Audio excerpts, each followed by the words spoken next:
yo tengo vacas. ¿Sí? Ahora voy a hablar un poco más de eso. ¿Okay? Entonces le dijo el Señor, el rabino llegó a dar la charla, vio 1000 sillas vacías y una sola persona. Dijo, ¿para qué voy a dar la charla aquí a una persona? Se quería ir. Entonces el Señor le dijo, rabino, yo no entiendo en charlas y en rabinos, yo tengo vacas. Y imagínate, si yo voy con la comida a darle a mis vacas y no llegan a comer, pero llegó una sola vaca, ¿no le voy a dar de comer? Sí le voy a dar algo de comer. Entonces, en otras palabras, si estoy aquí, dame la charla. Bueno, el rabino empezó a hablar y hablar y hablar y no terminó. Entonces el Señor le dice, rabino, un segundo, yo no entiendo en charlas, pero si llega una sola vaca para comer, no le doy toda la comida de todas las vacas a una sola tampoco. ¿Ok? Entonces, para empezar a tiempo, y hablando, vi el título que es Zaka, entonces vamos a hablar de esto. ¿Ok? Pero para hablar de Zaka, para hablar de todo el tema humanitario, entonces mucha gente me pregunta, ¿qué les pasa? ¿Por qué está tan loco? ¿Por qué anda en países, en pueblitos, en lugares? ¿Qué está buscando? ¿Qué está perdido? ¿Cuál es el tema atrás de todo esto?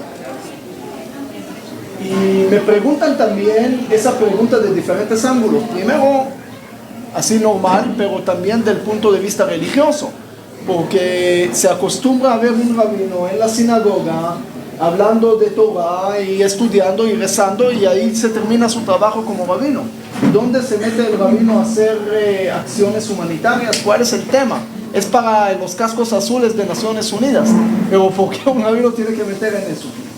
Entonces, para empezar a entender todo el tema, creo que es muy fácil. Es un tema muy fácil porque creo que no hace falta tantas explicaciones para entender qué es lo más básico que tenemos como humanos. Porque la Biblia empieza Génesis. Génesis es el primer libro de la Biblia, ¿verdad? Y pongamos que es los libros que Dios le entregó al pueblo judío.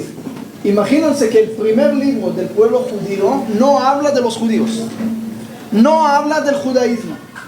No hay ni un precepto, ni una mitzvah, ni una obligación de los judíos en este libro. Un libro completo que no tiene nada para los judíos.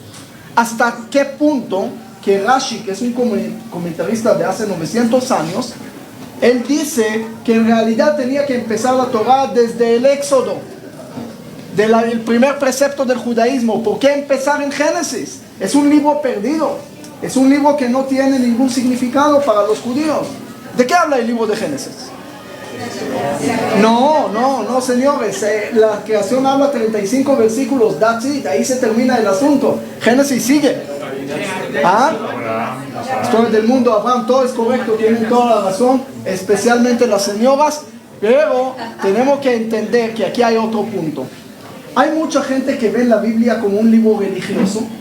Otros lo ven como un libro científico y empiezan a decir que en la Torah está escrito todo, y ponen otro como libro matemático y empieza códigos de la Biblia, el otro un libro histórico, para otros histérico, y para cada uno tiene su ángulo de vista de ver qué es la Biblia. Ahora le digo algo. Si nosotros hagamos, y lo voy a resumir rápidamente lo que es la Biblia, van a llevar una decepción tremenda, y lo voy a hacer, ¿ok? Con su permiso.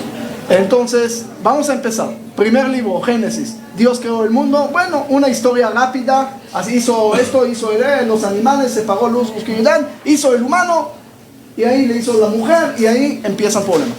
Le dice, no por la mujer, porque no tenía suegra. Ese es por el bien de la suegra. Si hubiera tenido suegra, todo estaba arreglado. Lo podía preparar la comida a este hombre con hambre y no tenía que comer del árbol. Pero lamentablemente todo pasó al revés. En fin, Dios le dice no comas del árbol, y sí comes del árbol. Problema 1. Después le dice a Caín, no mates a tu hermano, mata a su hermano. Después Isaac pelea con Ismael, Jacob con Esaú, le roba las bendiciones, está atrás del otro, están robando uno al otro, problemas por todos lados, y manda a Labán, también le roban uno al otro, él le roba los corderos, el otro a los chivos, Y se va, se escapa, se casa ahí, trae hijos. Y ahí los hijos se pelean también, por supuesto, ¿cómo no? Entonces, ¿qué hacen con José? Lo mandan a Egipto, casi lo quieren matar. Y la telenovela esa se termina, que se va a Egipto. Bueno, resumí todo el libro de Génesis. Sí, ese es el libro de Génesis. Ahí se termina Génesis cuando están en Egipto. Bueno, vamos a ver algo interesante aquí. Cualquier libro de historia también creo que podría ser más interesante. Hay historias muy interesantes en el mundo. Muy interesante no es. Parte del arca y Noé. Ah, el arca de Noé. Es que estoy molesto con Noé, que podía terminar con los mosquitos. Podía terminar con los mosquitos cuando eran dos. Pero tiene razón. Me brinqué la parte de Noé, pero en Nigeria había un tipo, Abu Noé. ¿Lo leíste la historia de él? Él dijo que va a haber un diluvio y la gente le empezaron a donar para construir el arca. Al final compró un Mercedes-Benz. No, es cierto, ahora pasó eso. Ahora, porque es tonto, él dijo que el diluvio va a llegar ahora. Dile que va a llegar en 40 años, nadie te va a recordar en 40 años, pero la mentira era muy pronta, entonces no sabía mentir. Por eso dice en el Talmud, si alguien quiere mentir, aleja tu mentira para que no te van a cachar demasiado rápido. Pero si generación completa, Dios dice no funciona, voy a eliminar a todos. Y apenas termina eso, llega la generación de Torre de Babel. Y también problemas si lo quiere eliminar. Y después de eso, Sodoma y Gomorra. Es decir, Génesis está lleno de problemas. ¿Interesante? Más o menos. Vamos a ver si Éxodo es interesante. Vamos a ver. ¿Cómo empieza Éxodo? El pueblo en Egipto. Un pueblo que sufre y plagas. Interesante un poco. Plagas, y salen de Egipto, reciben la Torah. Y ahí, ¿qué pasa en la mayoría de este libro? La construcción del tabernáculo. ¿Alguien recuerda alguna cosa, algún versículo de esos 500 versículos? ¿Cómo alguien construye un tabernáculo hoy? ¿Para qué necesito aprender todo eso? ¿Cómo se metieron el hilo aquí o allá, de la derecha o de la izquierda? Todo el libro casi habla de construcción del tabernáculo, irrelevante. Entonces vámonos con Levítico, tal vez ahí sí. Sacrificios.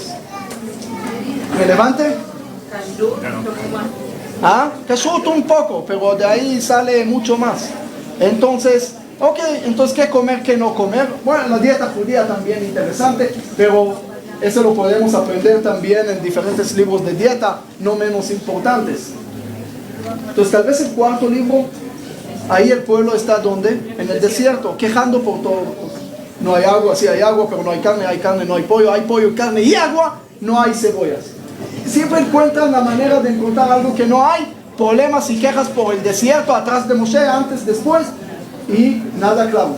Entonces tal vez el último libro de la Torah, el quinto libro, tal vez va a ser interesante, repite todo. Entonces, ¿dónde está el mensaje de la Biblia? ¿Dónde está el mensaje clave? Si es historia, es un fracaso, porque no tiene proporción histórica. Las primeras lecturas abarcan miles de años, después todo el resto es 40 años. Y menos de 40 años, en realidad son 3 años. No tiene fechas, no tiene orden cronológico, a veces hay cosas que pasaron antes y se ponen después. No es un libro de ciencia porque nadie leyó la Torah y sacó un iPhone. Es decir, no hay un invento que salió directamente de la escritura. Entonces, ¿qué es este libro? ¿O qué es un libro tan importante? ¿Qué es ¿dónde está el mensaje del libro que cambia el mundo? ¿En qué? El amor que Dios siente por la humanidad. Ese es bonito. Pero ¿qué hacemos con eso? ¿Qué hacemos con eso? ¿Dónde lo sentimos cuando hay problemas? Cuando hay hambre, cuando hay enfermedades, cuando hay guerras, cuando hay terremoto, cuando hay inundación. Es decir, ¿dónde viene este cambio? ¿Cómo lo puedes explicar a un tipo que vive en Uganda que Dios lo ama? Es decir, ¿en qué se traduce eso en su día a día? Tenemos que entender qué la Biblia trajo al mundo, cuál es el punto más importante. Y quiero llegar. El amor al prójimo también los chinos lo tenían antes. En diferentes puntos de leyes podemos encontrar también, alguien me dice la ética. Pero la ética, las leyes de Hammurabi, Unamo, Shnuna, también tenían no matarás, no robarás, también tenían leyes. Es decir, nosotros no inventamos leyes. Entonces, ¿dónde está el punto? Ustedes saben que siempre en el gimnasio o cualquier otro lugar del mundo te ponen antes y después, ¿sí? ¿verdad? Entonces tiene que marcar un antes y después para decirme qué trajiste al mundo. En cualquier tema, en cualquier trabajo que vas a hacer, ¿cuál fue el antes y cuál fue el después? ¿Cuál fue el antes y después de la Biblia? ¿Qué haga antes y qué se renovó después? ¿Cómo? No me des la esclavitud y no necesito la libertad. Muchos dioses son solo Dios. ¿Y qué hago con esto? Antes había mucha variedad, buffet de dioses, y ahora me limitaste a un solo. Y si no me cuadro con él, perdí todo. Antes uno podía ir con muchos y cambiarse, sin problema, no hay competencia. Mira, un solo Dios trajo problemas al mundo, porque empiezan a pelear por un solo Dios. Mira, los chinos una vez odiaban a los judíos, no. Ahí en la lejano bien Japón, en esto, no. Tienen muchos dioses, tú tienes otro más, está bien, no hay problema. Pero si dices que hay un solo, todos tratan de ser elegidos de este uno. Entonces trae problemas, trae guerras. Entre paréntesis, no es correcto decir, hay gente que lo dice, que la religión trae guerras al mundo. Y no es correcto, porque hay una enciclopedia de guerras que trae 1723 conflictos y guerras en la historia, y nada más 126 de esos 1723 tiene que ver con religión, y la mayoría con el Islam radical. Es decir, la religión no es el motivo principal de guerras, es por un hecho, por una realidad, pero los conflictos que sí fueron por religión, fueron por eso. Es decir, el Islam radical, y tenemos que entenderlo hablando un poco de actual, de Irán, ¿sí? Eso es lo que comenté antes cuando estuvimos en la mesa, con una entrevista que me hicieron, y me empezó el tipo a hablar cosas y traer argumentos y eso. Entonces le dije, mira, antes de todos tus argumentos y los cuentos, respóndeme nada más una sola cosa, y te voy a decir algo claro que no está en discusión. Tienes un país, Israel, que está sacando parte de su presupuesto fijo, apoyar al mundo en diferentes países, en más de 100 países, a través de Mashab, de la Agencia de Cooperación Internacional de Israel, aparte de otras organizaciones no gubernamentales, ¿sí? Está apoyando en muchos países a través de sus embajadas a muchos lugares en el mundo, a muchos proyectos de agricultura, de agua, tecnología y todo. Está sacando dinero de mis impuestos para apoyar al mundo, está perfecto. De otro lado tienes un país como Irán, que está sacando el dinero de la comida de sus habitantes pobres para financiar terror, comprar bombas y hacer proyectos atómicos para eliminar a otros países. ¿En qué lado estás? ¿Y por qué Irán lo está haciendo? ¿Cuál es la filosofía atrás del Islam radical chiita? El Islam radical chiita cree que va a llegar el Mashiach, el Mahdi. ¿Pero cómo va a llegar? Si vamos a limpiar el mundo. Si vamos a limpiar el mundo de todos los idólatras, de todos los... Ellos quieren imponer aquí algo diferente. Ellos odian a los cristianos más que odian a los judíos. Al final, porque representa más de, según ellos, idolatría que hay que limpiar. Entonces tengo que entender que cuando estamos hablando en contra de Irán, no es contra de la gente, sino es en contra de una ideología radical que quiere eliminar los diferentes. Y esto es un resultado de un solo Dios. Porque si tenían 5 dioses, tal vez no era tanta tensión para conseguir. ¿Cuál es entonces la especialidad de un solo Dios? Pero sí hay algo en eso. Porque si hay muchos dioses, lo que dije antes, entonces, y conecto eso con lo que dije en la mañana, entonces tiene respuestas porque hay maldad en el mundo. Pero si hay un solo Dios, no tienes respuestas, entonces la única forma tuya de avanzar es responder y actuar. Si te doy una respuesta, te tranquilizo. Porque hay maldad en el mundo, porque hay Dios malo. Así dicen los politeístas. Ok, entonces te tranquilice, no lo vas a cambiar. Pero si no tienes respuesta, no tienes cómo explicarlo, lo único que sí tienes que hacer es cambiarlo. Por eso uno de los versículos más importantes del judaísmo es Shema Israel, Hashem Elokeinu, Hashem Echad. Dios es uno, y por lo tanto no tienes motivos por qué pasan cosas malas, y lo único que puedes hacer es mejorar el mundo.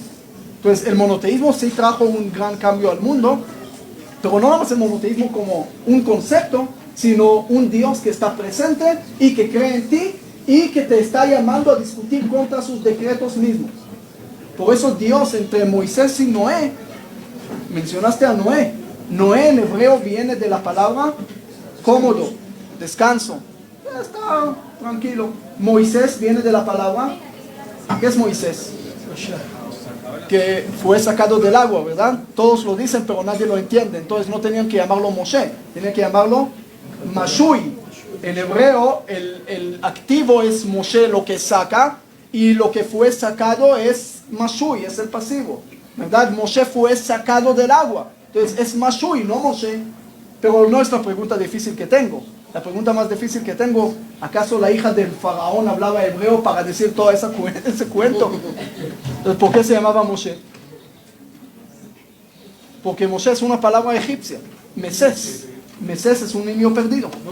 Un niño que no tiene ninguna cosa, ni lo fue encontrado en el agua. Lo encontré en el agua, es Mesés. Ramses, Ahmases, Tahmases, es los reyes, que es Mesés con una cosa más. Pero Mesés solo es un niño perdido sin ninguna cosa. Incluso ese niño perdido, tartamudo, pudo ser el líder más grande del pueblo de Israel. Es decir, para entender la capacidad que Dios cree en las personas. Pero no nada más eso. Si agarramos a Noé y Moisés, Noé, por un lado, Dios le dice, voy a traer diluvio. ¿Qué dice Noé? Mientras yo construyo el arca y no necesito meter a mi suegra adentro, está perfecto. Sí, no lo metió. No, ¿por qué se ríen? No, estoy diciendo lo que está. Sí, no chistes de suegra, ahora no. ¿Ok? Ya me advirtieron varias por ahí. Entonces, Noé acepta el diluvio y dice, vayas, Noé hizo todo lo que Dios ordenó. ¿Es versículo lindo? Sí, ojalá que me digan que yo hice todo lo que Dios me ordenó. Ojalá. Es lindo. Dios dijo, Noé hizo. Moisés, todo lo contrario. Dios le dice, voy a eliminar el pueblo de Israel. ¿Qué le dice Moisés? No, nada más no lo hagas. Si lo vas a hacer, bórrame de tu libro. Yo no quiero estar en tu plan. Bórrame, no cuentes conmigo. ¿A quién es el personaje de Dios? ¿Noé que lo aceptó y dijo todo sí, o Moisés que discutió y peleó? Muy claro, Noé es el culpable del diluvio según la Biblia y Moisés es el más fiel que tenía. Quiere decir que Dios te llama a discutir y no a aceptar la maldad, no aceptar las cosas malas y discutir. Eso es un gran cambio de la Biblia, porque en muchas religiones, en muchas culturas, el humano fue creado o por accidente según la ciencia, la biogénesis, o por guerras entre dioses, y que siempre tiene que traerle a sus dioses sacrificios y cosas para que se tranquilicen y que no le traigan cosas malas. El humano fue para aceptar todo el plan de los dioses. En el judaísmo es totalmente diferente. No sé si recuerdan, pero una vez hablamos de eso, que la religión judía no es teocéntrica, es antropocéntrica. El humano está en el centro, no Dios. La Biblia no es libro sobre Dios, es el libro de Dios sobre la humanidad. El Dios está ahí pequeño, 35 versículos, ahí se acabó. La construcción del pueblo está llena del pueblo, y está 500 versículos, está hablando de la construcción del pueblo, y 1500 versículos sobre el humano. Es decir, la proporción, para que sepas, Dios le dice al humano, no hagas imagen. ¿Por qué no hay que hacer imagen? ¿Cuál es el problema de Dios si yo hago imagen? ¿Qué? ¿Se molesta? Si mi hijo ahora va a pintar un cordero y va a decir, es mi papá, ¿yo me voy a molestar? No, va a crecer y va a entender que está loco. ¿Ok? Es decir, ¿por qué Dios se molesta tanto? Para que sepan que hay preceptos muy importantes del judaísmo que casi no están escritos en la Torah y hay que insinuar y deducir y eso. Y en cambio, no hacer imagen aparece más de 30 veces. ¿Por qué Dios está tan, no quiero decir obsesivo, pero con el tema de no hacer imagen? Bueno, hago imagen, ¿cuál es tu problema? Sos todopoderoso, ¿cuál es tu miedo? La respuesta es muy sencilla, porque la primera vez que aparece la palabra imagen en la Biblia es sobre el humano. El humano está hecho de imagen y semejanza de Dios. Quiere decir, Dios te dice, no hagas imágenes fuera de ti, porque tú sos la imagen. No pierdes tu tiempo en buscar fuerzas ajenas. Esa idolatría no es problema contra Dios. La idolatría no es problema teológico. La idolatría es problema antropocéntrico, es problema del humano, porque empieza a crear fuera en vez de entender que las fuerzas están dentro de él. Él es la imagen. Y es un Dios que cree en eso, que cree en la imagen. Por eso, cuando me dijo un árabe en una mezquita, que di una charla en mezquita también, ¿sí? Sí, donde me invitan, hablo. Entonces, ahí con más cuidado, ¿sí? Olvídate chistes de suegra y eso, olvídate fuera de todo eso, porque ahí las suegras bravas se salen con cuchillos de repente. Entonces hay que tener cuidado, ¿sí? Pero hay que tener cuidado, hay que estar, son gente linda, pero a veces hay que tener cuidado. En fin, Obama dijo que no hay terror y mira lo que pasó después de la primavera árabe. Trump dice hay terror y empieza a tratar de traer paz. Bueno, sin hablar de política, el tema es que me dijo el árabe, mira, nosotros somos hermanos. Le dije, sí, cierto, somos muy similares, muy igual. Es decir, ¿saben que ustedes en las sinagogas sefaradí, yo soy sefaradí, ¿sí? En las sinagogas sefaradí cantamos en las mismas tonadas de los árabes? Yo voy al mercado árabe en ¿cómo se llama? Ahí en Afganistán o en, yo qué sé, en Marruecos. Y puedo entrar y tengo videos con árabes ahí cantando Inta Hombre. Cantamos porque conozco las canciones de ellos y conozco porque es las mismas tonadas que nosotros cantamos. Es decir, si yo hago Kila Hashem HaMelucha, que es la parte que comienza el resto de Shacharit del Hazán, entonces ellos lo hacen en la mezquita, en la misma tonada. Yo puedo hacer Hazán ahí. ¿Sí? Es la misma tonada. Bueno, con otras palabras, pero al final es las mismas tonadas, la misma comida, como me dijo una vez Ahmed Tibi en el Knesset, dijo, nosotros, el hummus es de nosotros, la falafel es de nosotros. Bueno, quédate con el falafel, como quedamos con Jerusalén. El tema es, pero en realidad la comida árabe es la comida judía. Sí, sí, sí. Nosotros nos gusta decir comida israelí, ensalada, es árabe. La shawarma, eso, es árabe, sí, seamos claros, hay cosas que son de ellos. Entonces, sí, no es problema, no, ¿cuál es el problema? El tema es que es similar, mi papá nació en Túnez, mi mamá es de Libia. Vivieron con los árabes todas las épocas, vivieron muy bien. Entonces, ¿cuál es la gran diferencia entre el Islam y el judaísmo? Creen en el mismo Dios. ¿Y cuál es el problema? La diferencia es muy delicada, porque según el Islam, Dios es tan grande que es un Dios exclusivo que anula a lo que no es como Él. Según el judaísmo, el Dios es tan grande que es inclusivo, que incluye a todos, también lo que no son Él. Es decir, incluir a todos, incluso a la persona más pequeña del mundo. Y eso es lo que Dios cree en el humano a través del término pueblo elegido.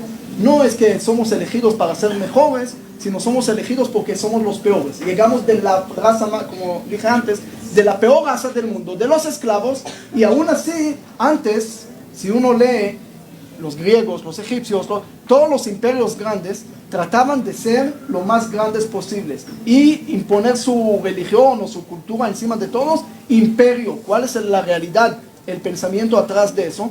Porque hay una sola verdad y todos tienen que ser como nosotros. ¿Por qué? Porque si nosotros somos grandes, nos vamos a conectar con el Dios grande. Dios no se conecta con los pequeños, no tiene tiempo. Cuando Dios escoge al pueblo de Israel, escoge también a Ismael, escoge también a Esaú. No olvida de los grandes, pero escoge también a los pequeños para decirle al mundo, no estoy nada más con los grandes, estoy también con los pequeños, también. Por eso el símbolo de todas las culturas antiguas, en Mesopotamia, el Zikurat o en los pirámides de Egipto, otra vez los judíos dicen que ellos construyeron los pirámides.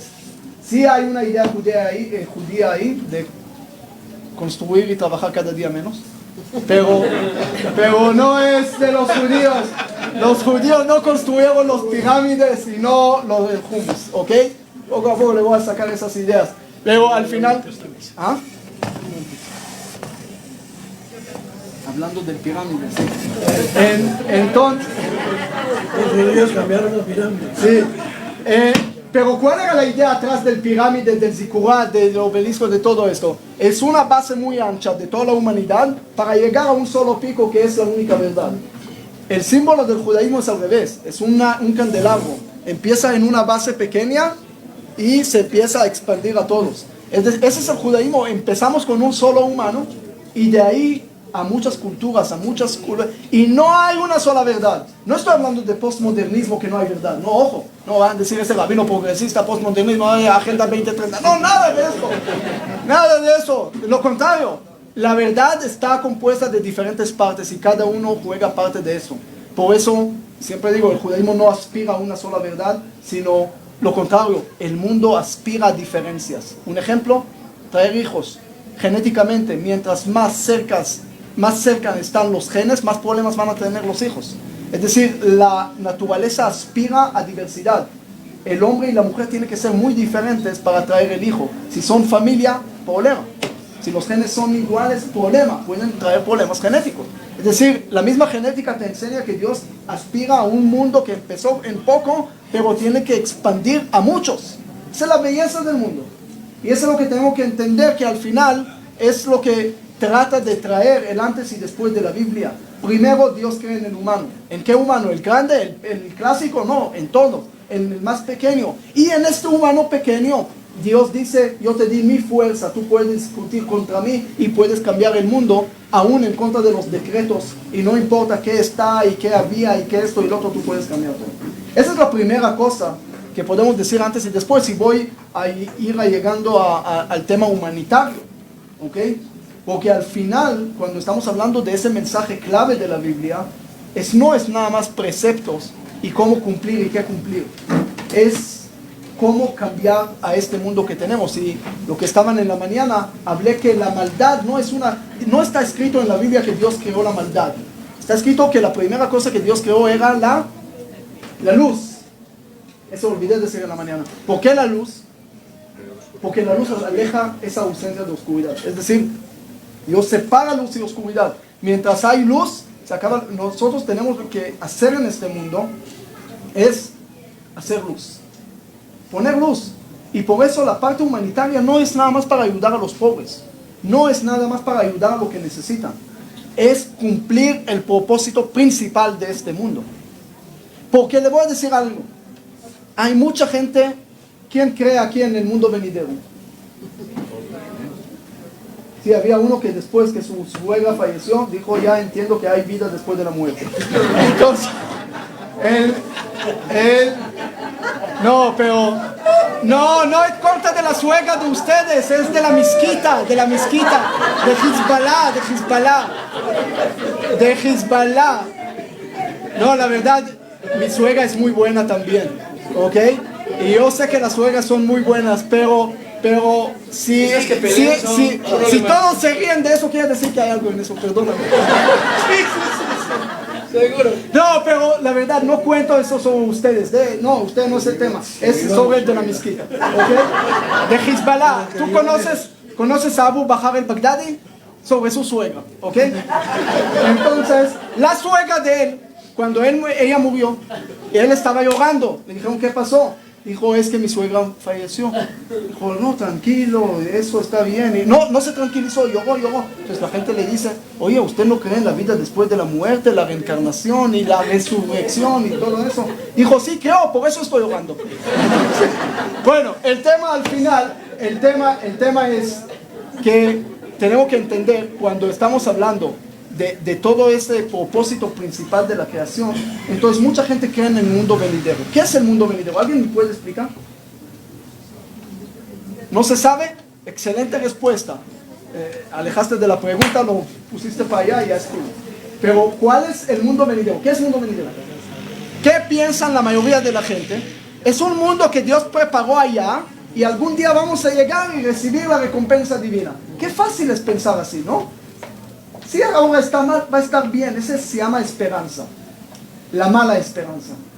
Ese se llama la paradoja de Sutkey. ¿Quién era Sutkey? Deja la mezquita, ahora vayamos a Vietnam. Era un general de Estados Unidos, que uno de los generales que cayeron ahí en el secuestro, que estaban ahí muchos soldados americanos, ahí en Vietnam. ¿Ok? Rehenes ahí. Y él dijo una palabra que a mí, cuando vi esto, me agarró la mente. Él dijo que los primeros que murieron en este lugar eran los más optimistas. ¿Por qué? Porque ellos dijeron, seguro mañana vamos a salir. Y no salieron.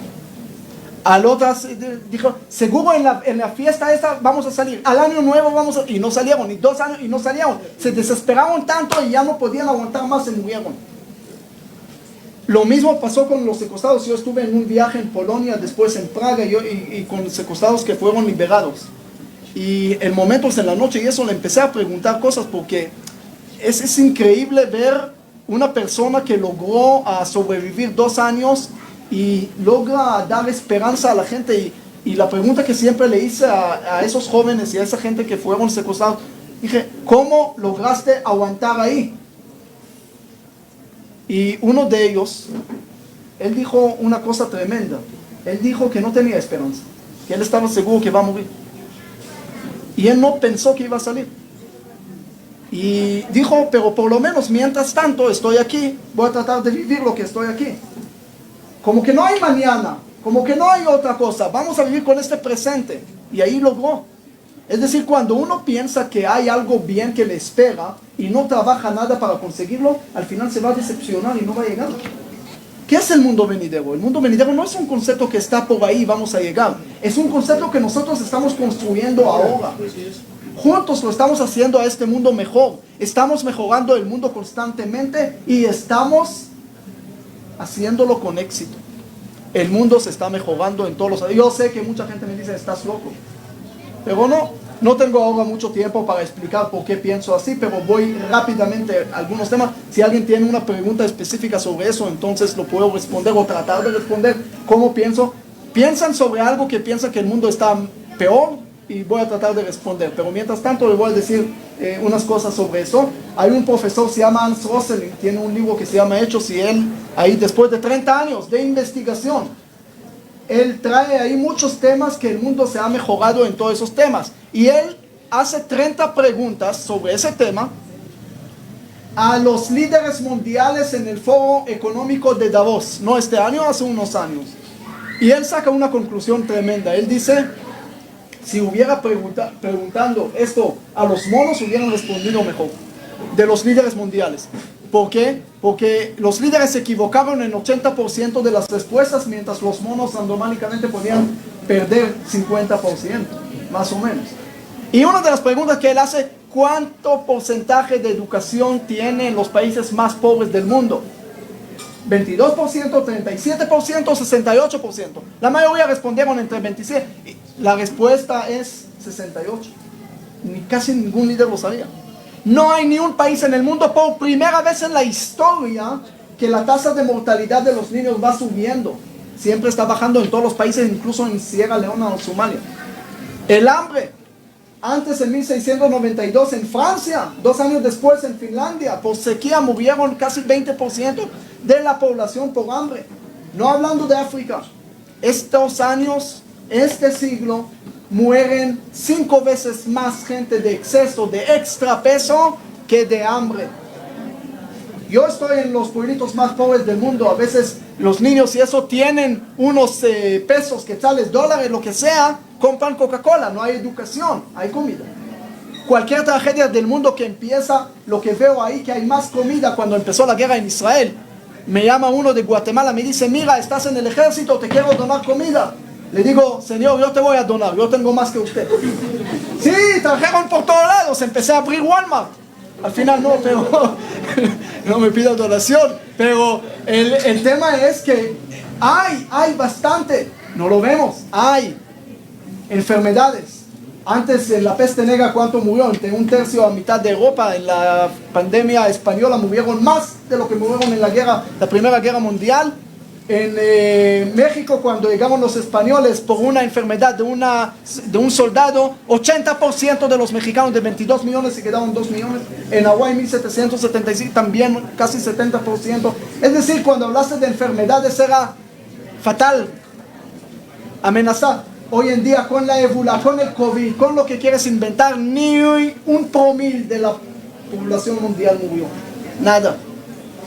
Y cada vez estamos más cerca de romper el ribosoma. Hay una dationa, una señora, un doctor que recibió premio Nobel israelí sobre el tema del ribosoma. Pero muy interesante todo el tema. Guerras.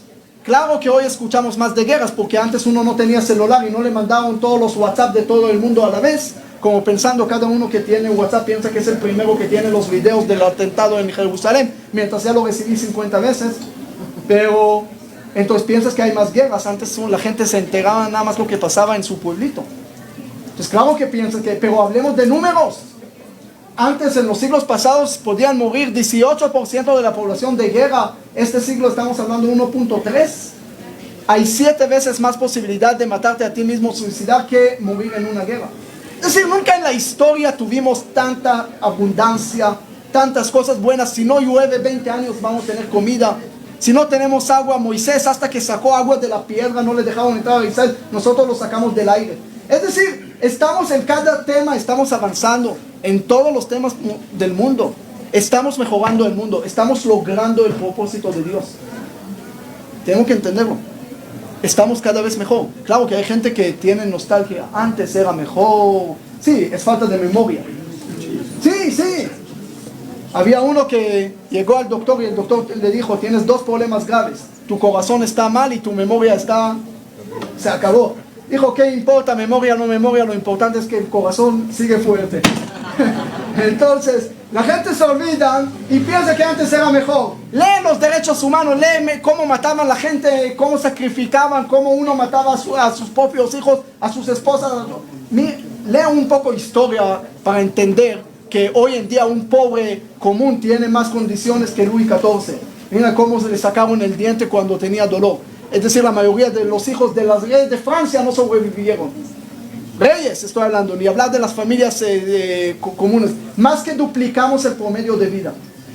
No sé si pensaron de algún tema que vamos mal en el mundo, pero mientras tanto el Rav Kook estaba caminando con Rabino Sonnenfeld en una calle en Jerusalén y vieron gente profanando Shabbat. Entonces el Rabino Sonnenfeld, ultra religioso, le dijo al Rabino Kook: mira cómo el mundo va empeorando. Antes la gente no hacía esto, ahora mira cómo la gente profana Shabbat. Rav Kook no contestó. Llegaron a Gay Beninón, que es un poco más allá en Jerusalén, y el Rav Kook le dice: mira, Rabino, aquí hace 3000 años sacrificaban humanos, la gente sacrificaba a sus hijos. Hoy en día, ¿quién lo hace? ¿Cómo mejoramos el mundo? Es decir, depende de tu ángulo de ver las cosas, pero al final, en hechos, en números, estamos mejor en todo. Estamos logrando el propósito de Dios. Tenemos que entenderlo, porque si no entendemos y pensamos que todo mal y que no podemos cambiar y que no podemos hacer luz, entonces no lo vamos a hacer. Mientras no creemos en nuestras propias fuerzas. Ustedes saben por qué a un niño le cuesta mucho menos aprender idioma y puede aprender cualquier idioma, no como este parlamentario sabio Fastuso, no Fastuso porque estaba en Israel, llegó a Estados Unidos y regresa al taxi con su esposa y dice: mira, los niños de Estados Unidos son muy inteligentes. Dijo: ¿cómo sabes esto? Mira, niños de 4 años hablan inglés. Entonces, claro que es fácil. ¿Por qué el niño es fácil? Porque nadie le dijo al niño que él no puede. Pero a nosotros todo el tiempo nos dicen: no puedes esto, no puedes el otro, no puedes. Nos generan esa limitación y limitamos a nuestra propia fuerza, que no está limitada. Entonces tenemos que entender, el mundo está mejorando. Por eso cuando hablo de acción humanitaria, cuando hablo del concepto de Zaka, que ahora voy a detallar un poquito más, no es un concepto nada más para hacerle bien a un pobre. Hay que hacerle bien a un pobre, pero más de lo que estás haciendo bien al pobre, estás haciendo bien a ti, a tu mundo, porque estás construyendo tu mundo venidero. Mientras menos hambre, mientras menos ignorancia, más educación, más doctores, más tecnología, más inventos, más desarrollo, estamos más cerca al propósito final de tener el mundo venidero. Nosotros lo estamos construyendo, nosotros lo estamos haciendo aquí, y es el propósito que Dios nos dio en el momento de hacer el humano. Dice ahí la tradición que Dios agarró al humano y le dijo: mira, este mundo que tienes aquí, cuídalo, trabájalo. Es decir, si no vas a trabajar y no vas a cuidar, la oscuridad te va a comer. Mientras no vas a estar. Y un ejemplo básico de esto, lo más fácil de entenderlo: agárrate un niño, póngalo en una isla sin educación, ¿qué va a salir? William Golding recibió un premio Nobel diciendo que va a salir lo peor. Y tiene razón, parece. Los niños sin educación va a salir peor de un animal. ¿Por qué? Porque el mal existencial está aquí. Y si no ponemos luz, esa ausencia va a dominar. Y no vayas a decir: no, ¿por qué esto? ¿Por qué el otro? No. Si tú no trabajas, puedes rezar todo el día. Había un rabino, era uno de los grandes rabinos de la generación pasada, uno de los más grandes. Y su único hijo salió secular, totalmente antirreligioso. Pero estoy hablando de un rabino ashkenazí, letaí, ultra religioso, el líder de toda la generación, el rabino Shach. Sí, era muy conocido. Su único hijo salió secular, antirreligioso. Le preguntaron a un rabino: ¿en qué fracasó? ¿Cuál es el problema? Dijo: porque yo fui a rezar, fui a estudiar, pero en la mesa de Shabbat, cuando había que cantar canciones y hacerle bonito, no lo hice. El niño no agarró esto. Rezar y estar cerca con Dios no es, quieres estar cerca con Dios, pasa a través del humano. estar cerca con el humano, ayudar al humano, puedes llegar hasta Dios. Pero si quieres llegar con Dios, ahí no va. Yom Kippur es el día más elevado. Siempre le pregunto en las comunidades cuando estoy en Kippur, le digo, ¿por qué ayunamos en Kippur? Entonces todos dicen, claro, porque Dios pide, porque... Dios quiere que hagas dieta. No, entonces ¿qué? No, Dios pide. ¿Por qué pide? No, Dios no, a Dios no le importa esto. ¿Qué es la importancia de Kippur? Sentir que es una persona sin comida. Sentir por 25 horas que es no comer. Ahí es la única oportunidad de sentir al pobre. Y es la única opción de llegar a ayudarlo. A saber que lo vas a sentir. Si no lo sientes, no lo vas a ayudar. Tienes que sentirlo.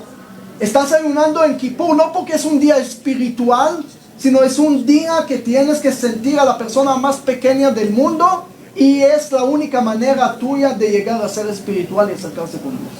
No meterse en una cueva desconectado de la realidad y pensar que vas a ser ahora un grande. No. Mientras estás más con la gente, mientras ayudas más con la gente, es la única manera de llegar a ser parte de ese Dios grande. Porque eso es lo que marca la Biblia, el antes y después. La Biblia no es otro libro religioso que pone un Dios grande y agrande y todos tienen que alabar el nombre de Dios todo el tiempo y hacer así. Sí, también alabar y rezar y todo, o sea, perfecto. Pero el propósito de la Biblia es justamente hablar de los problemas más pequeños del mundo. Por eso Génesis no habla de preceptos, porque no es el tema ahora. Primero hablemos de los hermanos que se pelean, de la gente que no se cuadran uno con el otro, de la señora de José y los hermanos, de Jacob y de Esaú, de las bendiciones, de peleas pequeñas que uno dice, ¿qué es esto? ¿Para qué hablar de esto? Sí, eso es el mundo, eso es la Biblia. Por eso estamos hablando, cuando hablo de la parte humanitaria y quiero que lo metan bien en la cabeza, es un propósito religioso.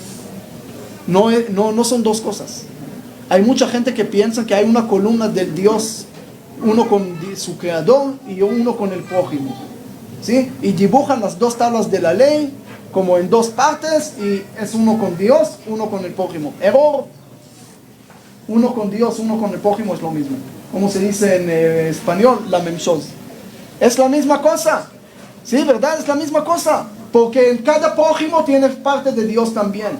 Porque el alma es de Dios. Entonces, al no respetar a tu prójimo, estás faltando respeto a Dios también. Y la única forma de llegar a Dios, la gente alza los ojos para decir Dios que está en los cielos. En el rezo del Estado de Israel, Avinu Shebashamayim, mi Padre del cielo. Ese mi hijo canta mucho, me gusta porque estoy en el avión todo el tiempo. Entonces, el Padre que está en el cielo, pero no, alzar los ojos para buscar a Dios arriba, no, Dios está aquí en esta persona. Dios está aquí en esta persona. No busques demasiado lejos. Como en la historia más conocida del mundo, que el tesoro estaba abajo de su horno en la casa y él fue a Praga para encontrarlo. No vayas tan lejos, está aquí. No vayas a arreglar una cosa tan lejos cuando... Hay gente que a veces no saben qué arreglar y cómo arreglar. Ayer les conté, no sé si en todos los chistes te acuerdas de eso, pero aquel que... Hablando de los pastosos, pero espero que no hay pastosos aquí porque suegras tenemos, entonces estoy como perdiendo mis chistes, pero le dijo, venga a arreglar mi timbre, y el pastor le dice, ok, te voy a arreglar el timbre, pero págame antes. Y le pagó 3 días y no llegó. Entonces el tipo lo llama al pastor y le dice, ya te pagué, ladrón, ¿por qué no llegaste a arreglar el timbre? Dijo, ¿cómo no?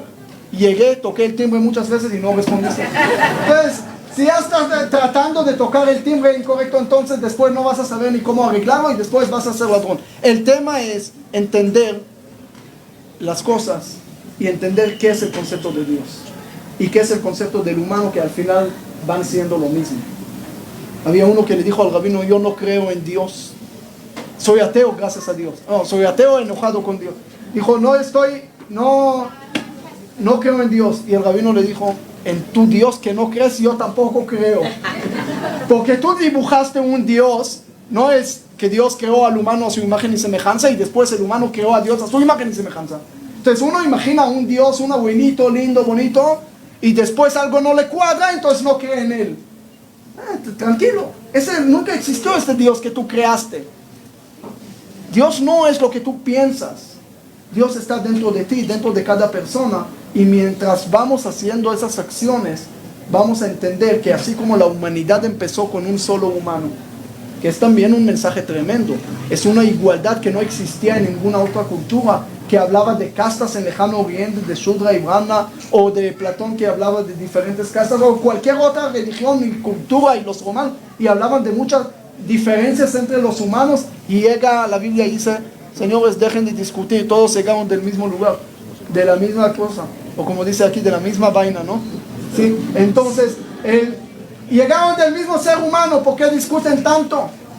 Y eso es lo que Dios quería hacer, para entender que al llegar a tener un mundo completo, un mundo venidero, es entender que más allá de la religión y más allá de la política, hay algo que tenemos que solucionar. Un niño que tiene hambre, siempre digo, no tiene religión, no tiene bandera política, él quiere comer. Él necesita comer y tú lo quieres dar. Y siempre le respondo eso a lo mismo que me hablan del conflicto árabe-israelí. Oye, ¿y árabe-israelí?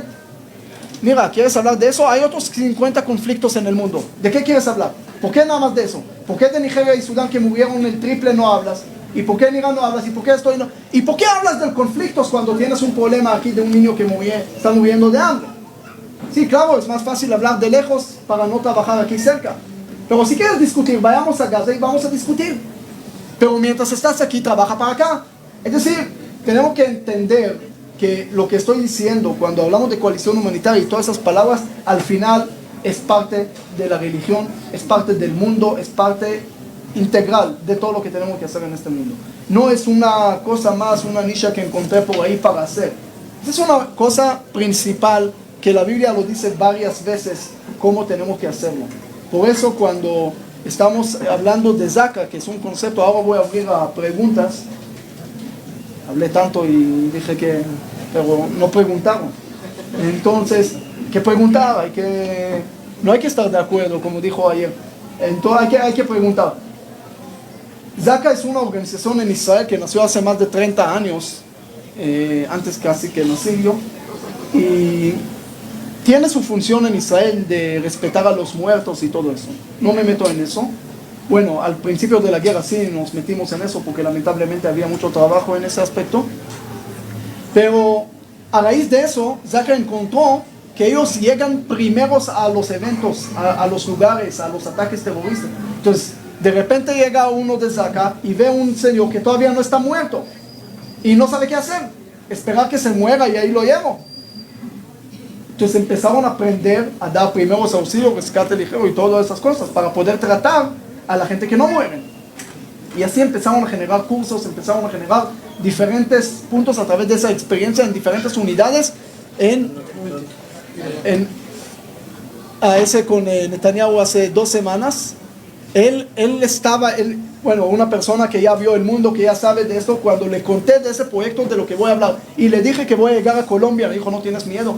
Entonces dije, no, está Pastor Raúl Rubio, entonces ahí no va a tener ningún problema. Y el pastor saludó aquí al primer ministro cuando llegó a Colombia y era lo que sí, entonces no, o sea, así de lo más. Y dije, la esposa y esto y la familia, ahí estoy tranquilo, estás invitado otra vez a Colombia. Entonces le conté de este proyecto que vamos a hacer. ¿Cuál es el proyecto? Entonces, Zaka está en Israel. Yo en Israel no me meto tanto. En Israel hay muchos expertos, hay mucha gente, todos saben. Pero Israel se enfrenta en un problema grave que siempre dicen, hay un fracaso en la asbara. ¿Cómo explicamos lo que pasa en Israel, en el mundo? Porque Israel, esto, el otro, etcétera, etcétera. ¿Sí? Entonces le dije, mira, lo que vamos a hacer, vamos a formar grupos locales de voluntarios en cada país del mundo. Cuando digo en cada país del mundo, sí, Somaliland también está ahí. Y Uganda también, y Sudán también, y Irán pronto. Sí, todos los países están ahí, y todos los países van a estar, pero mira, los primeros van a estar como Colombia, sí, para que sepan. Entonces, ahora bajo al punto práctico, no es puro tilín y hablar. El tema es tener grupos locales. ¿Por qué grupos locales? Porque le voy a contar algo. En Haití, por ejemplo, cuando pasó todo lo que pasó ahí, murieron mucha gente, llegaron 1.537 delegaciones del mundo. Gastaron millones de dólares en esas delegaciones. ¿Cuántas vidas salvaron todas esas delegaciones juntos? ¿Alguien tiene un número? 1.537 delegaciones, estoy hablando de tal vez más de 5.000 personas, llegaron, gastaron millones de dólares. ¿Cuántas vidas salvaron? Menos. 36. Porque hasta que llegan, hasta que hay avión, hasta que los aeropuertos en ese momento no funcionan igual, hasta que entran, van al hotel a descansar y esto y el otro, y ahí se pierde. ¿Quién es lo que más salva gente? La gente local. Uno. ¿Quién más que sabe lo que pasa en el mundo y en el lugar y la necesidad correcta del lugar? Ahora, si yo soy organización que quiere juntar fondos, ¿qué hago? No importa qué necesitan, yo llego con mi comida, pongo ahí unas fotos con unos miserables y ahí junto mi fondo, ya estuvo, ya hice mi trabajo. Pero, otra vez, yo llego a los lugares cuando pasó el terremoto en Turquía, en Siria, o en Guatemala erupción, o en El Salvador, o en Japón, o lo que pasó en el mundo que estuve, vi que cada organización trae juguetes, comida y esto, y otra vez, como dije, en el ejército, cada uno puede abrir un Walmart. Ese es un desperdicio, esa es una pérdida de dinero porque no estás dando lo que necesitan. Cuando pasó el terremoto en Turquía, antes que yo llegue, hablé con mi grupo local, que todavía no es Zaka, pero es un grupo local que hice con un jeque ruso, y le pregunté, por favor, ¿qué necesitan? Me dijo, yo ahora, en una hora voy a estar en el lugar, te voy a decir de ahí. Llegó al lugar, me dijo, encontré, comida hay, agua hay, esto hay, pero es frío, es diciembre, no hay cobijas, necesito cobijas. Bueno, ¿qué hacemos? Bueno, vamos a buscar esto, el otro, empezamos a poner aquí, allá, encontramos un amigo que tenía otro amigo que tenía fábrica, agarró 500 cobijas de defectos que no podía vender, dijo, ese es ustedes. Y esa es la primera cosa que empezamos a hacer. Ahora, ¿les parece algo pequeño tal vez? Que ni gastamos dinero en eso, pero para mí 500 personas ahora no tienen frío, se podrían salvar. Es decir, entender la necesidad es únicamente a través del ojo del local, no de un experto de afuera. Uno, es entender la necesidad, atender inmediatamente es nada más el local, no gastar dinero en delegaciones de fuera, sino con la gente local, y con esto ganamos mucho más de lo que podemos ganar alrededor.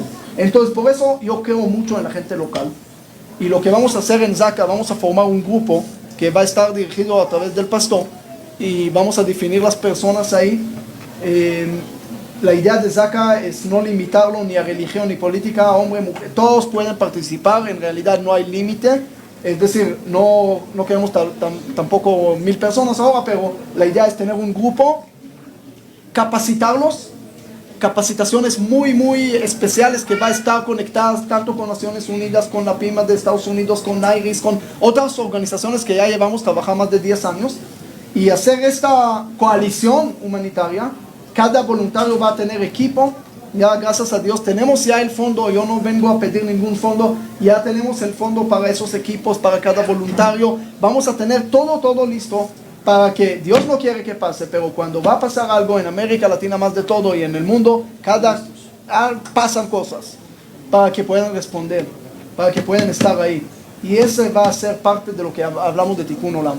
Y eso para mí es una de las cosas más importantes. Yo lo vi en mi vida, y no lo vi porque soy inteligente, lo vi porque la diosidencia. Y le voy a explicar cómo. Cuando pasó todo de Zaka, la primera de lo que hice en Guatemala, lo hice por una necesidad de un joven que cayó de la moto y se juntó la cosa, hicimos el primer grupo, 45 personas, capacitamos con ese curso, y terminamos el curso, cada uno tenía su equipo, chaleco y todo.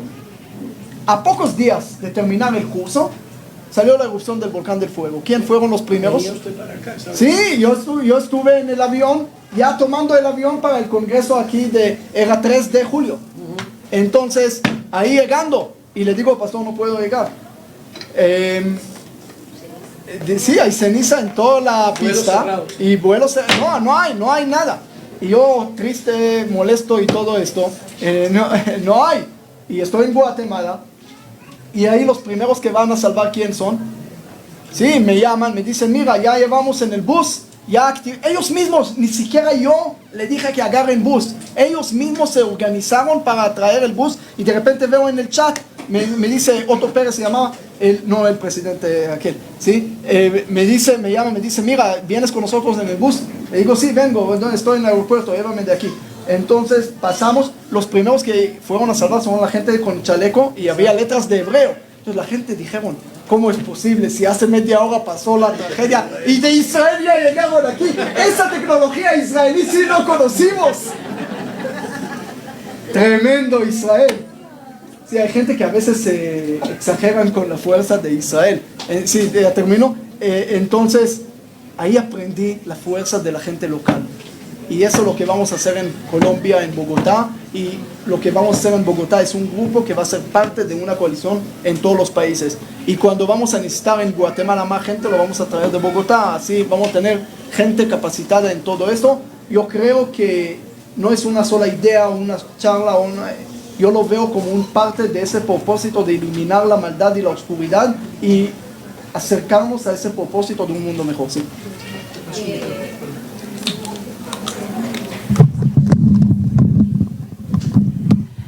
Una pregunta, Raf. ¿Cuánto tiempo lleva Zaka en Israel? 33 años. Y cuando pasó lo... Perdón, 32 años. Antes que nací, en verdad, en el primer atentado en CAF 402, sí. Y cuando pasó lo del 7 de octubre en Sderot, en Ofakim, en Kisufim, en Niros, ¿dónde estaba Zaka? Yo estuve ahí. ¿Y por qué se murió tanta gente? Otra vez, porque primero cuando nosotros el 7 de octubre a las 6:30 de la mañana todavía Zaka no estaba ahí porque no sabíamos qué está pasando, ni el ejército estaba ahí al principio, ¿ok? Y esos de Hamas mataron sin parar, ¿ok? Dispararon a mucha gente, quemaron muchas casas, todavía no había ninguna fuerza ahí, había otros soldados que se activaron solos y lograron a salvar muchas vidas. Lograron a salvar muchas vidas, pero en las primeras horas es lo que murieron mucha gente. Casi la gente murió en las primeras horas. Cuando nosotros llegamos como Zaka, primero te digo que no estuvimos nunca preparados de lo que íbamos a ver. Yo cuando me dijeron, dije tal vez atentado 3-5 personas. Yo estuve Sí, en Niroz, en Be'eri. Dijeron, yo pensé que estamos hablando de unas personas. Pero de repente cuando a nosotros nos tocó, yo tengo un video mío apagando un cuerpo con fuego con una botella de agua. ¿Sí? Esas son cosas que nunca pensamos de ver, miembros, órganos por todos lados, gente cortada. No quiero ahora detallar todo eso lo que vimos, pero el Zaka estaba ahí hasta qué punto que los soldados nos dijeron que no quieren entrar a las casas. Entren ustedes, nosotros no entramos. Ni los vimos eso. Y todavía había disparos afuera. y nos Bajo mandaban fuego. imágenes de todo lo que estaba pasando y no aparecía nadie. ¿Cómo? En todas las imágenes aparecemos nosotros. Y si tú miras las imágenes del 7 de octubre de Zaka, vas a ver, Nadie veía vas a las- ver, ponga Zaka 7 de octubre en Google y vas a ver cuántas imágenes dentro de toda esa desgracia está. Okay. Claro que en las primeras horas nadie estaba, porque no nos dijeron, nadie sabía, y estaban tomados, todos esos pueblos estaban tomados por Hamas. Es decir, no podíamos entrar, ni el 8 de octubre había todavía Hamas. Un día después todavía había terroristas ahí de Hamas sueltos, disparando por todos lados, gente que murieron después. Pero Zaka estuvo presente en el... mira, no me crees a mí, pero por ejemplo él, ¿sí? Lo que contó, lo que él vio y cosas que él vio, pero en la Nova, ¿sí? En todos esos temas hay tanta, te digo tanta, hasta qué punto que nosotros ahora, Zaka está recibiendo cada vez otras cartas de organizaciones y gente que quieren darle reconocimiento y esto, aparte de lo que vieron del primer ministro, del ministro de seguridad, del presidente de Israel, de reconocimientos, de 1000 temas, de 1000 cosas, pero el Zaka estaba ahí desde el primer momento que se pudo, y te digo, sin cortar palabras, tengo amigos que se enloquecieron, es decir, que no están ahí, no están con nosotros.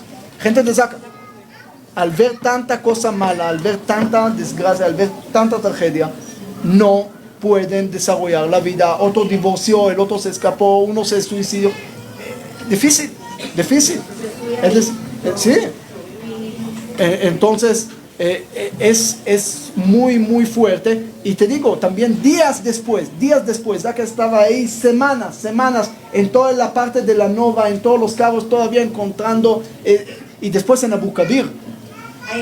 En Abu Kabir yo tengo un video que hice con Bakari, después de hacer rompecabezas de partes y de muchas cosas, tratando de cernir la tierra para encontrar más partes. Ahí me tocó el lunes, el 9, recibir en el hotel que se llama Mela, de Leonardo, a los de Ofaquín, a los de... Pero lo que pongan fotos de lugar, de Be'eri, de todos esos lugares, para que vean, ese todavía la misma foto, pero hay muchos, vas a encontrar ahí, y busca ahí todo lo que Zaka hizo desde 7 de octubre, pero no nada más el 7 de octubre, en todos los atentados de toda la historia de Israel los últimos 38 años. Míralo. Rabino, ¿esta organización funcionaría similar a la Cruz Roja, a Defensa Civil que ocurre en Colombia? ¿Se articularía con otras organizaciones? Mira, en Guatemala hicimos la cooperación con Red, lo que es la... Debemos de trabajar en conjunto con más organizaciones. Otra vez, no nos mezclamos, pero sí tenemos que manejar una comunicación, porque al entrar en una zona de conflicto, problemas, esto, el otro, tienes que tener también permisos. Exactamente. Claro, no puede ser. Yo soy organización de DACA, ahora entro a cualquier lugar donde quiera. Oye, señor, aquí no entra nadie. Entonces, en cualquier lugar del mundo que pasan cosas, por ejemplo, el director internacional que está encima de mí en ese tema, que él maneja más allá la idea, yo lo manejo prácticamente, Baruch Nidam, él fue a Suiza, a esta tragedia ahora que pasó en el bar, y encontró que su prima está muerta ahí. Su prima, Shirel Nidam, sí, pueden encontrar también esa historia en internet, ahora pasó hace poco. Él, ¿ok? Encontró eso. Son cosas que uno no sabe hasta dónde terminar. Pero él me dijo también, sin comunicación con el gobierno, sí, entonces no podemos entrar. Entonces, claro que tenemos que tener, y eso lo vamos construyendo. No le ofrezco algo fácil. ¿Sí? No le ofrezco algo bonito y algo así, vamos a hacer y esto, peace and love, y vamos a hacer board of peace, y vamos a tener peace, y es muy lindo tener peace y all together. ¿Sí?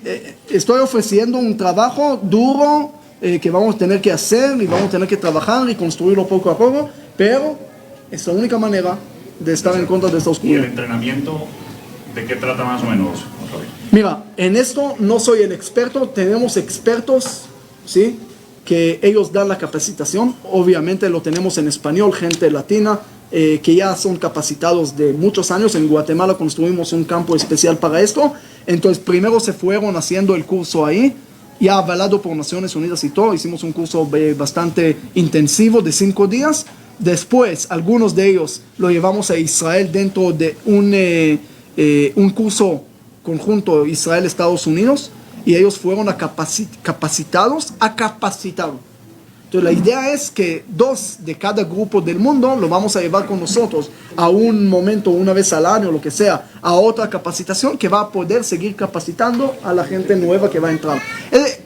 Te digo algo, no es un invento que yo invento ahora, no es algo nuevo, es una organización muy fuerte, muy grande, que tiene mucha experiencia, y lo que vamos a hacer es ser parte de esa cosa grande. Obviamente nosotros no somos ahora, tenemos que entender, hay Zaka de Israel que es muertos y eso, nosotros no vamos a atender esto, sino vamos a estar más en la parte de primeros auxilios, rescate ligero, pero aquí viene la tercera cosa. No vamos a esperar una tragedia para estar activos. Vamos a encontrar un proyecto humanitario que podemos hacer como tienen en la Guajira, por ejemplo. Algo que podemos aportar una vez al mes, una vez cada 2 meses, cada 3 meses, de acuerdo al tiempo, esto, el otro, pero ver la manera de poder hacer más cosas juntos. Y te digo algo, yo empiezo las cosas, no sé cómo terminan. Yo no soy profeta, yo nunca sé, esto es lo que va a hacer, 1, 2, 3, 4, no. Empiezo y de repente se abren puertas.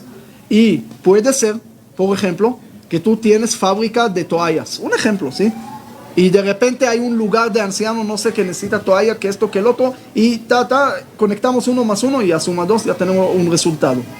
No estamos hablando aquí de cosas muy grandes, pero muchas cosas pequeñas se construye un mundo grande.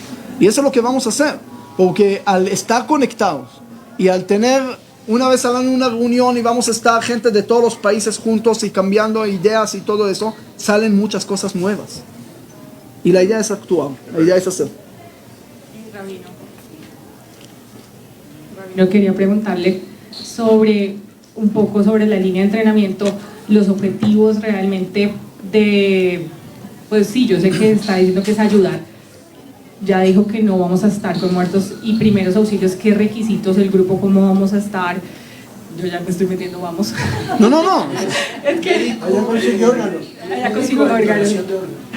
Pero no solo eso, sino como poder estructurar de una vez hacia dónde podríamos ir comenzando la comunidad a ayudar, y si tenemos requisitos, cuál sería el entrenamiento, cuánto tiempo nos iríamos a capacitar, algo más operativo estoy preguntando para poner los pies en la tierra, cómo va esto marchando. La meta es comenzar en un mes, 2 meses, cómo va a ser el grupo base, en fin. Sí. Mira, la idea es empezar ya. La idea es formar un grupo de máximo 45 personas, de lo que vamos a hablar con el pastor para ver a través de él quién son las personas, porque otra vez, yo creo en la gente local, yo no creo en mí. Es decir, la gente local es lo que yo puedo decir. Vamos a hacer un grupo. Yo no soy Donald Trump que decide por los demás. El tema es, yo uso a la gente local. Sí, no, vengan, hagan paz, jamás va a ser un paz muy lindo y vamos a comer una pizza muy linda, muy grande y todo va a estar muy bien. No funciona así el mundo. Entonces, por eso primero, ¿quién va a ser? ¿Cómo va a ser exactamente las personas? Yo por eso hablé con el pastor para que me ayude a definir esto como una persona local que sabe y conoce y todo eso es un tema. ¿Cómo va a funcionar y en qué se va a entrenar? Te voy a decir que el curso en Guatemala, lo que empezamos, está dividido en varias partes. Una parte es saber usar inteligencia y es a través también del gobierno de la población. Un ejemplo, que él hizo una pregunta, por ejemplo, cosas a veces sencillas que también no siempre se da cuenta. Por ejemplo, si el terremoto fue a las 4 de la mañana, entonces él preguntó, la persona que empezó a capacitar, a gente de la policía, del gobierno, ¿dónde van a buscar? Ellos dijeron, nosotros vamos a buscar de todos lados, o sea, de una vez. Y no. A las 4 de la mañana ustedes no van a edificios públicos porque nadie está ahí. Ustedes van a casas, ni a colegios, porque 4 de la mañana. Hay que usar la hora y entender cuándo va. Si pasó a las 11 de la mañana, entonces van primero a públicos y usar cosas así. Después empezaron a ver en diferentes puntos cómo usar cosas sencillas que cada uno tiene. Por ejemplo, ese jack para cambiar la llanta del carro, puedes levantar una pared y salvar gente en un terremoto. Cosas así, usando ya las cosas que tenemos, parte del equipo que cada voluntario tiene, pero saber usar herramientas que encuentras en la calle y poder salvar personas, que es parte también de cómo hacerlo, aparte de lo que es dar los primeros auxilios y todo esto. Pero el rescate ligero es algo muy importante en ese curso, ¿ok? Porque el rescate ligero es lo que salva más vidas en las primeras 24 horas, ¿ok? A veces, cuando uno salva vida, está matando más. Cuando uno no sabe, a veces con mover una pieza, se cae todo encima y mataste 5 personas. Y cuando yo vi esto en el curso, yo digo, wow, qué ignorante fui, porque uno piensa, yo voy a ayudar para mover, sacar a la gente. No, señor. Hay que saber cómo hacer, hay que saber la construcción, hay que analizar antes, hay muchas cosas. Yo estuve acompañado también cuando pasó en Honduras y eso con Golan Vach de Israel, de Picud Aoref y del ejército, en diferentes cosas. También es basado, todo el curso está mezclado con toda esa información y experiencia de todas esas personas.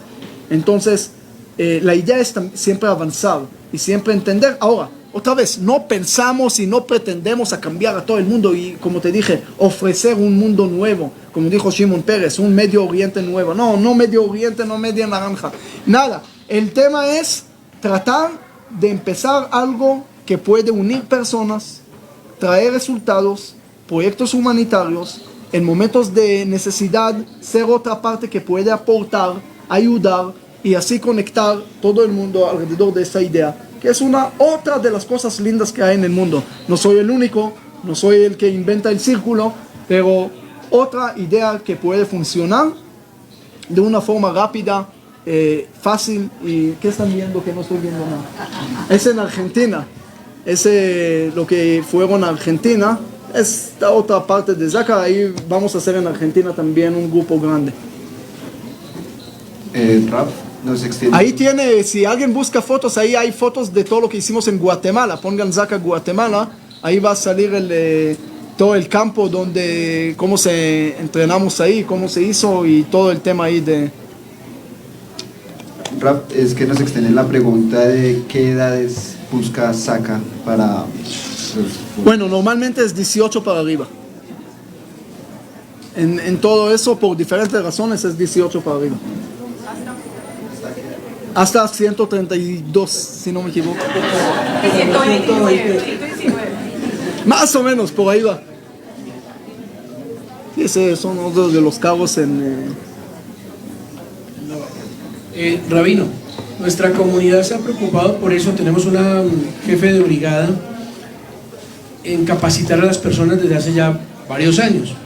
Aquí tenemos muchos primer respondientes, gente que está ya capacitada y se renueva el curso cada año. Obviamente aquí vamos a dar prioridad a los que ya tienen un conocimiento previo y no vamos a desperdiciar recursos, claro, tiempo y demás por la novedad o el tema emotivo del momento. Entonces, por experiencia ustedes han, donde lo han colocado, Guatemala por ejemplo, que es la experiencia más grande. El rabino es muy humilde, el rabino dice hemos ayudado, pero este rabino hizo un barrio en Guatemala con colegio, no con lo hice yo, hospital, con todo. yo no sé construir ni una casa. El asunto es que gracias otra vez a la unión de mucha gente se logró hacer tantas casas y hoy en día estamos ya para terminar el colegio grande que tenemos para construir ahí, estamos construyéndolo y muchos otros temas. El barrio y Jerusalén, se llama Nueva Jerusalén y hay otro barrio que se llama Jerusalén de Oro en Karchá, después que pasó ahí. Y aparte de eso hay otro barrio en El Salvador que se llama Jerusalén. ¿Y por qué Jerusalén? Me preguntan, ¿qué otra vez religioso político usted? No. Jerusalén significa, ¿qué significa Jerusalén? ¿Alguien sabe? ¿Ah? ¿Por qué ciudad de paz? Es la ciudad con más conflictos que he conocido. Ciudad de paz. Como me dijeron en Samoa, yo estuve en Samoa hace poco, ¿sí? Ese Samoa es un lugar muy interesante. Si alguien te dice que estaba en Samoa en 31 de diciembre de 2011, dígale mentiroso, porque ese día no existió. Brincaron un día para estar como Japón. Es otro tema para la línea de la fecha. Es el día el lugar donde se empieza el sol. Ellos dijeron, llegaron a visitarnos en el ejército. Después, hace 3 meses yo estuve con ellos. Y un país que ama a Israel también, interesante. Y ellos me dijeron que aman a Israel porque la Biblia en 1836 por primera vez llegó a Samoa y se dejaron todos los conflictos y llegó paz. Entonces dijo, ¿dónde está ese libro? Yo quiero llevarlo a Jerusalén. Ciudad de paz. Ojalá. Pero lamentablemente creo que es una de las ciudades con más conquistas en la historia. 44 conquistas registradas en 2000 años. Aparte de otras cosas pequeñas que pasaron ahí, y aparte que todas las religiones dicen que es el lugar de ellos y otros 1000 temas complicados. Entonces, Jerusalén, ciudad de paz, como un poco...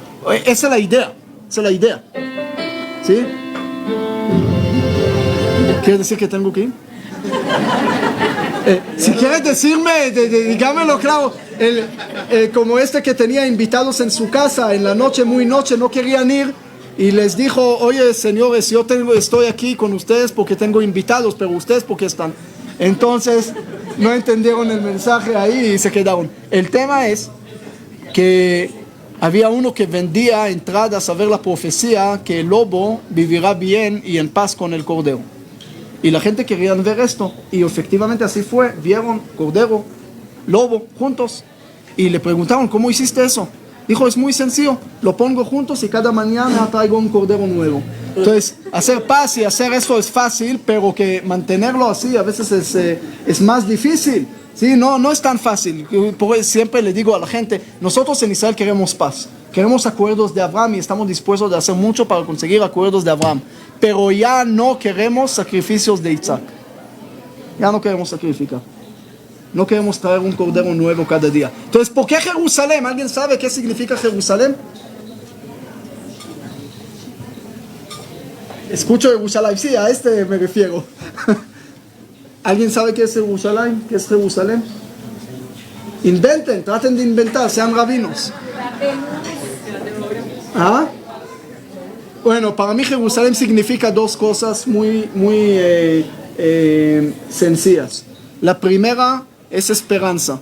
¿Por qué esperanza? Porque un pueblo se va al exilio y el profeta, ustedes saben que Jeremías, en el momento de la destrucción del templo, el templo se está quemando. ¿Él qué está haciendo Jeremías? ¿Dónde fue? Está escrito en la profecía. ¿A dónde fue? A comprar un terreno. ¿Ahora comprar un terreno? Es como comprar el, ¿cómo se llama? No, el Bitcoin cuando está cayendo. No, tal vez está bien. Pero comprar terreno cuando están quemando a Jerusalén y cuando todos van al exilio, ¿qué te pasa? Pero Dios le dijo eso. ¿Por qué? Porque quería darle esperanza al pueblo. Vamos a regresar. Yo compro porque vamos a regresar. Y los niños van a jugar en las calles, los ancianos van a caminar con tranquilidad. Y la gente lo vieron como una cosa que no va a pasar. Pero 2000 años después, ¿pasó o no pasó? Hoy lo vemos en nuestros ojos. Esas profecías que antes eran absurdas, hoy son títulos del diario y la realidad enfrente de la casa. Vemos niños jugando. Esa esperanza que aún puede ser 2000 años alejada, como dijo el profeta Ezequiel cuando vio la valle llena de huesos secos, dijo, se perdió la esperanza. Y Dios le dijo, no está perdida la esperanza. Y por eso lo cantamos en el himno de Israel, por esas palabras de Ezequiel. Él dijo, perdió la esperanza. Dios le dijo, no está perdida la esperanza. Nosotros hasta el día de hoy lo cantamos y lo mostramos. Jerusalén significa esperanza de un pueblo que nunca olvidó, que quiere regresar, luchó y logró y regresó. Entonces por eso le digo, también en Guatemala pasó tragedia, cosas negativas, exilio como de todos los problemas. Van a regresar y van a ver niños jugando en la calle. Hoy en día cuando uno va a la Nueva Jerusalén en Guatemala, ve niños jugando en la calle, en una cancha de fútbol pintada por los Jamim Lelo Gvulot. Entonces tenemos ahí bastante. Jerusalén es esperanza. Y segundo, Jerusalén es unión, porque el primer humano fue creado ahí, el origen de la humanidad. Así que Jerusalén es mucho más allá de política y de religión, es unión y esperanza. Sí. Daremos, por supuesto, aquí en la comunidad prioridad a todos los que hicieron el curso de primer respondiente. Pero la buena nueva es que cuando se abra el curso de primer respondiente, usted lo puede hacer. A ver si así clasifica cuando empecemos este tema. Entonces, preguntas varias. Un segundo antes, entonces, para ser claro y práctico, yo no me meto en esas, no vengan, nada más para ser claro, no me vengan conmigo, Rabino, quiero hacer ahora parte, yo creo en la gente local. ¿Y qué quiere decir? Que nombro al pastor y a su esposa, a los jefes de Zaka aquí en Colombia. Él no sabía, pero pues, Rabino, yo tengo mucho trabajo. Está bien, pero no hay otra opción tampoco.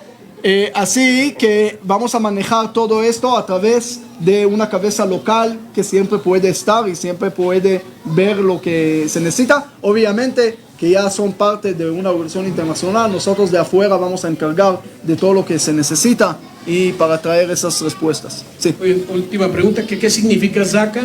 Y si un no judío puede hacer parte de Zaka, preguntan acá. Bueno, excelente pregunta. Primero, Zaka son iniciales Zihui Korbanot Ason, que es identificar las víctimas de peligro.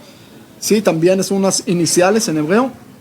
Pero también el jefe anterior de Zaka, que murió, otra historia larga ahí. Pero Zaka otra vez no es una persona, es más allá de una persona, pero lo que pasó ya pasó. Dijo también Ze Kiruv Achim, ese es acercamiento entre hermanos. Y ese responde a la segunda pregunta. Hermanos son no nada más judíos, todos somos hermanos, digamos del mismo ser humano. Por eso Zaka hoy en día es de las únicas organizaciones que tienen cristianos, judíos, musulmanes, árabes, beduinos, beduinas, de todo tipo de personas, son voluntarios de Zaka. Como no les pagamos, pueden venir.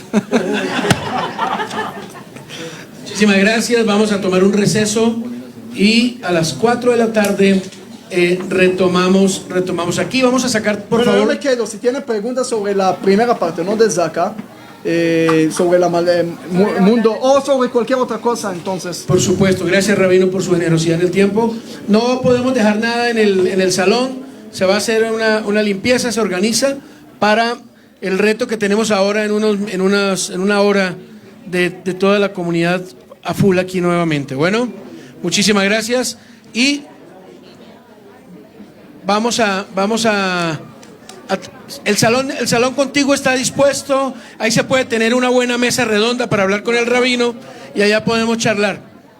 Por favor, vamos al salón contiguo para que aquí puedan organizar todo el lugar.